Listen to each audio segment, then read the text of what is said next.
friends, welcome back to my YouTube channel Toppers World. Here in this video I'm going to share with you very important tips for IELTS exam students who are going to appear in IELTS exam, or I can say that who have exam tomorrow.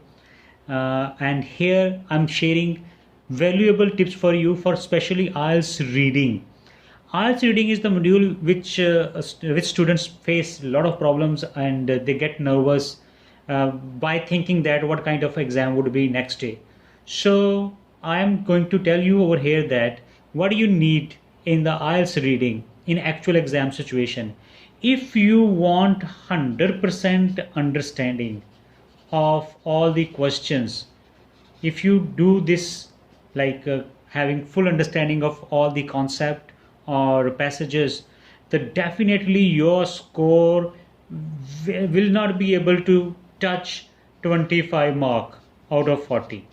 And if you do your reading with some guesswork and some understanding, like 70-30, 70% understanding and 30% guesswork, the chances are that you will be able to get 30 correct or even more than 30 correct, depending upon the level of the test that you are having and depending upon your time management skills. So friends, when you will get your exam booklet, reading test booklet, first passage, do this passage with 100% understanding. Like, because why I'm saying this, because this is the passage which contains easiest questions. Like there might be 7 to 8 true false, or 5-6 blanks, or sometimes there are 8 or 9 blanks and 4-5 true false not given. And this is the regular trend nowadays, my dear friends. All the exams that taken place in the last couple of months, I have seen that students are getting 7-8 blanks and 4-5 true false questions, and they are really very easy. One word blank only and true false.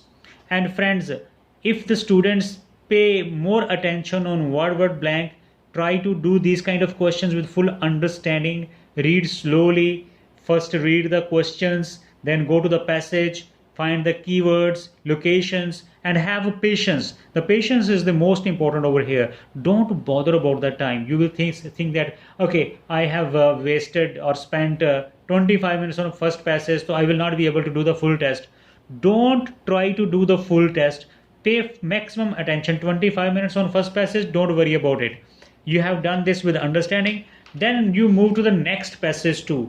Here you cannot devote 100% understanding, because this passage is bit tough than the first one, and moreover there might be MCQs, there may be blanks. If the blanks are there, then you can do these blanks with proper understanding, and there might be yes, no, not given. Again, you cannot do all these questions with 100% understanding, because if you will try to do all the questions by thoroughly reading in the passage too, surely you will waste around, sorry, I should not use this word waste, you will consume around 30 minutes on this, and what is left with you? Hardly 5 minutes for the passage 3. Moreover, if you have questions like list of headings and or questions like which paragraph contains the following information, again these kind of questions you cannot do with 100% understanding. You have to guess it. Try to find out hint and do it. You are not supposed to spend 4 or 5 minutes on 1 minute on one question. After that, when you will move to the passage 3, you will get lesser time. I think you will have around 10 minutes for the passage 3. And in this case, what do you need to do? Skip these questions, MCQs, and just read other questions. Like for example, here in the third passage, again in these days what is happening, even the students are getting blanks in third passage and true false, and this is a regular trend. Even I'm sure that in tomorrow's exam, maybe 100% chances are that you will get blanks and true false in section 3 as well, along with MCQs. So 5-6 MCQs are common, but if you will do more, if you spend more time on MCQs, one MCQ question sometimes take your 5 minutes, and you're already having 10 to 15 minutes for the passage 3, so you cannot afford to waste your time on MCQs. Spend more time on other questions, and after that, whatever the time, 1 or 2 minutes left with you, just to do guesswork for MCQs.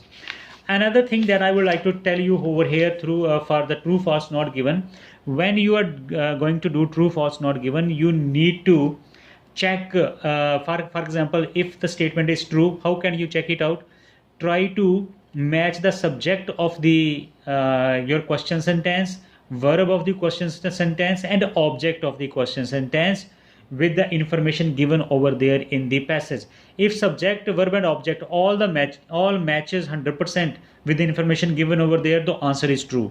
If there is a slight change, if the subject does not match and object verb match, or anything one does not match with over there, then the answer will be surely false. If all three things like subject, verb, object do not match over there, then the answer surely be not given. Sometimes there are chances that only object does not match and still it will be not given. Moreover, if there are certain kind of comparisons between two things or three things, then high chances, I'm not saying that 100%, but there are high chances that that will be not given. Okay, for questions like list of headings, I'm going to tell you there is a special technique.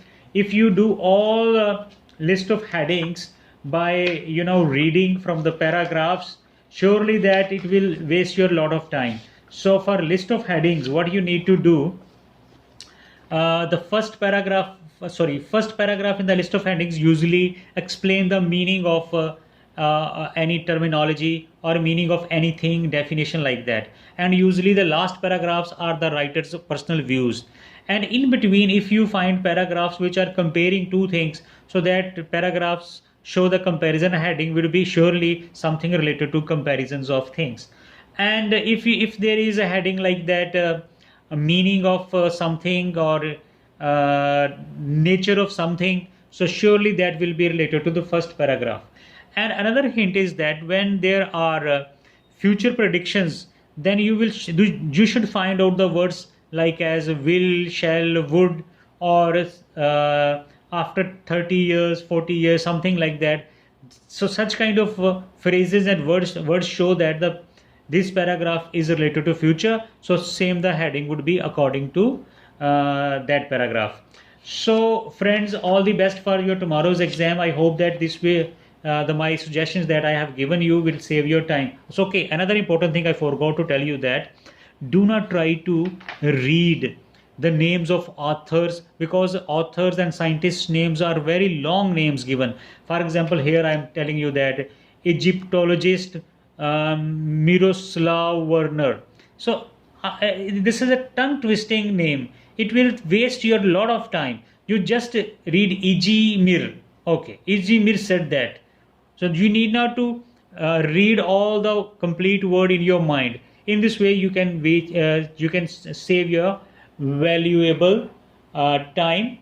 Okay, I hope that this video will be very useful to you for your tomorrow's exam. Thank you for watching it.